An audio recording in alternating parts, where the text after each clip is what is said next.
এই লোকটার দাবি ছিল কি যে নবুয়াত এখনো বন্ধ হয়নি।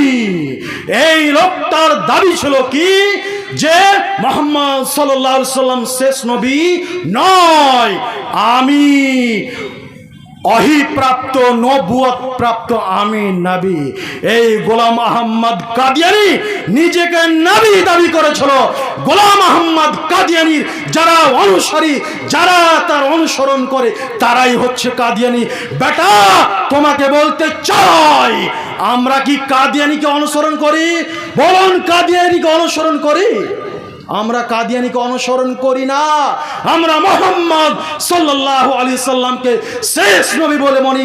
আমরা বিশ্ব নবী জনাবে মুহাম্মদ রাসূলুল্লাহ সাল্লাল্লাহু আলাইহি সাল্লামের প্রতি ঈমান নিয়ে এসেছি, তা আমরা তাকেই অনুসরণ করি, কাদিয়ানীদেরকে অনুসরণ করি না। বেটা, তুমি কি উদ্দেশ্যে তুমি আমাদেরকে কাদিয়ানী বলো? হে, তুমি আমাদের উপরে মিথ্যা অপবাদ লাগিয়েছো, তোমাকে 80 লাঠি পিটাতে হবে। মিথ্যা অপবাদের শাস্তি কত কত বলুন? 80 লাঠি। ওই কাদিয়ানী বলো লোকটাকে 80 লাঠি পিটাতে হবে, তাহলে তার পাপ মোচন হবে। তুমি মিথ্যা অপবাদ লাগাও বেটা।